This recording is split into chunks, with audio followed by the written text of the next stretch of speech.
Meus amigos, é o seguinte, o Fluminense venceu, convenceu e o Renato Gaúcho deu uma aula tática na Inter de Milão. A real é que o Fluminense até aqui faz uma Copa do Mundo de Clubes histórica porque jogou melhor e ganhou de um e empatou com o outro, com 2 dos últimos 4 finalistas de Liga dos Campeões, os últimos vice-campeões de Liga dos Campeões. Primeiro o Borussia, 0-0 jogando melhor, e agora 2-0 sem tirar nem pôr contra a Inter de Milão. O Fluminense está nas quartas de final da Copa do Mundo de Clubes.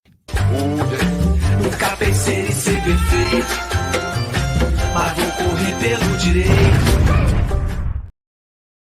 Fala moçada, beleza? O Bruno Formiga na área, nada mais convidando você aí a. Você já sabe o que tem que fazer, né? Então, por gentileza, faça e vamos direto ao ponto, porque o Fluminense venceu a Inter de Milão por 2-0 e está classificado para as quartas de final da Copa do Mundo de Clubes. Eu gravo esse vídeo antes de Manchester City e Al Hilal, então eu não sei quem vai ser o adversário do Fluminense, mas é mais uma atuação histórica do Fluminense que tem uma participação fantástica na Copa do Mundo e peculiar, né? Porque os melhores jogos do Fluminense foram contra os times disparadamente mais difíceis. O Fluminense fez um grande jogo contra o Borussia não foi melhor que o Fluminense em momento nenhum, e fez um grande jogo com a Inter de Milão. A Inter talvez tenha jogado um pouco melhor que o Fluminense durante 10 minutos, que foram os 10 minutos finais do jogo. E aí o Fluminense faz 2 jogos confusos contra o Ulsan e contra o Mamelodi, inclusive correndo o risco de ser eliminado. Então é uma Copa do Mundo muito louca do Fluminense, mas que merece todos os aplausos. A vitória contra a Inter de Milão era uma vitória que não tem senão, porque o Fluminense foi melhor taticamente, fisicamente, eh, estruturalmente dentro do jogo, individualmente.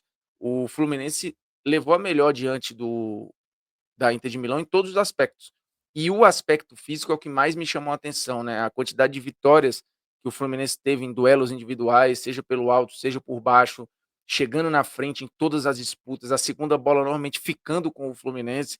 E quando a Inter conseguiu encaixar alguma coisa no primeiro tempo, isso se resumiu a uma chance com o Di Marco, o Fábio estava lá para salvar uma atuação também muito segura de um goleiro que é um fenômeno, né?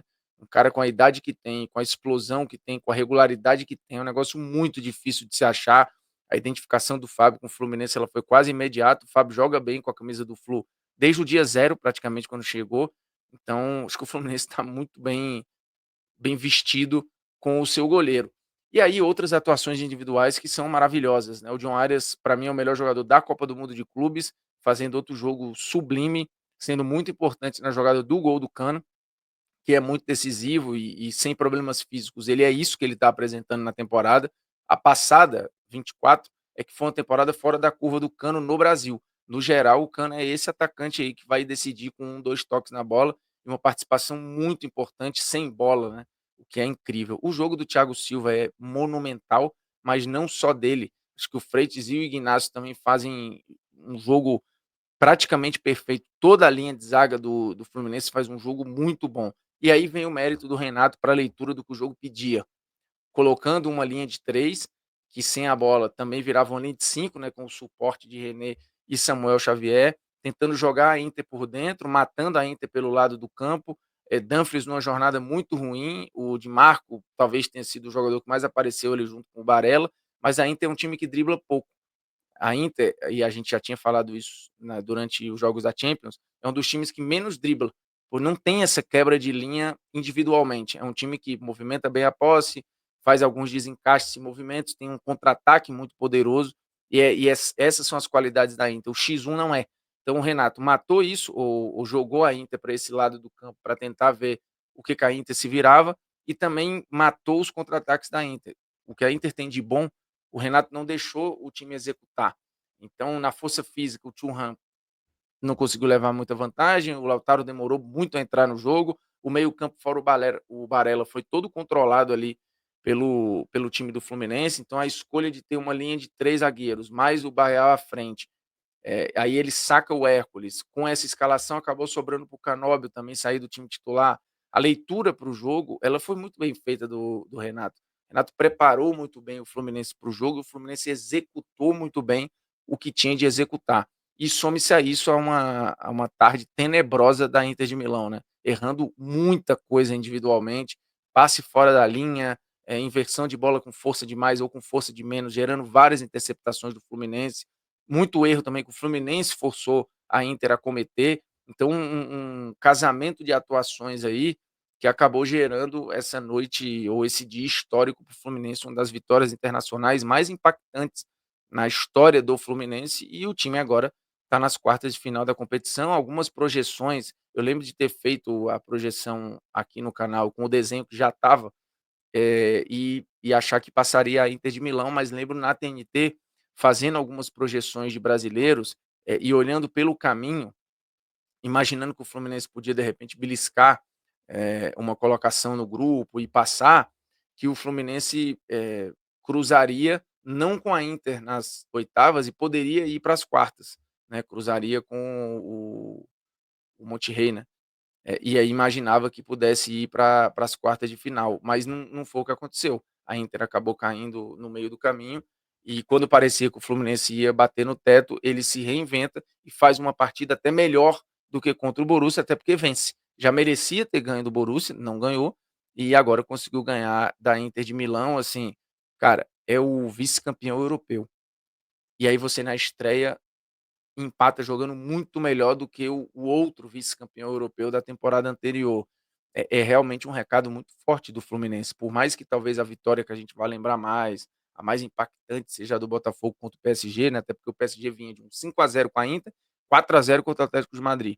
Então, assim, a vitória do Botafogo impacta muito, mas essa do Fluminense, por ser no mata-mata, a Inter já tendo mostrado no campeonato que quando acordava ali podia fazer jogo legal, né, como tinha feito em parte contra o River e tudo.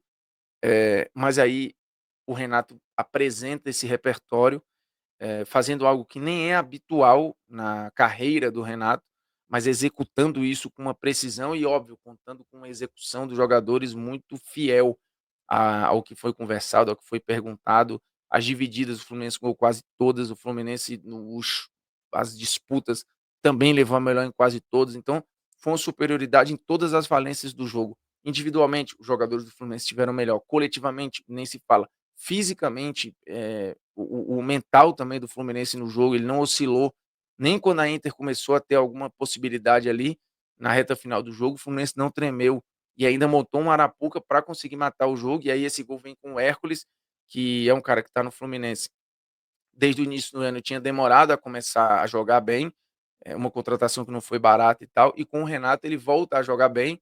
O Hércules acabou saindo do time titular para esse jogo com a Inter, mas desde que o Renato chegou, o Hércules tem um salto muito bom de rendimento. E aí o gol da classificação ser dele, ou o gol que sacramenta a vaga ser dele, e ser um cara que saiu do banco, é muito sintomático também, né? Uma vitória muito na conta do Renato. Claro que, putz, na conta do Arias, do Fábio, do Thiago Silva, do Cano, de uma galera ali, o Fluminense praticamente ninguém jogou mal, mas o Renato acho que simboliza muito essa melhora do Fluminense. O Fred Caldeira, quando teve a saída do Mano, falava: "Cara, não dava mais o Fluminense só ficar querendo sobreviver, né, a gente precisava respirar, jogar, viver, ter algum sentido no jogo". E acho que o Renato entregou um pouco disso ao tricolor, e hoje faz isso, né, vence, mas não vence sobrevivendo, vence jogando e jogando muito bem. Não teve o de igual para igual, o Fluminense jogou melhor do que a Inter de Milão o jogo todo e está nas quartas de final. Assim, na projeção deve pegar o City, aí seria uma revanche, né, da do Mundial de 2023, em que o City acabou ganhando com alguma facilidade. O City de lá para cá mudou bastante, e o Fluminense tem ali uma espinha dorsal que ganhou a Libertadores, mas teve mudança de treinador, mudança de filosofia, passou por muitos altos e baixos, é um jogo interessante para ver. Mas vai que o Al Hilal apronta, né, nunca saberemos. Mas, cara, palmas pro Fluminense. Que coisa magnífica. Que vitória gigantesca, velho. Enorme. Fantástico. Valeu.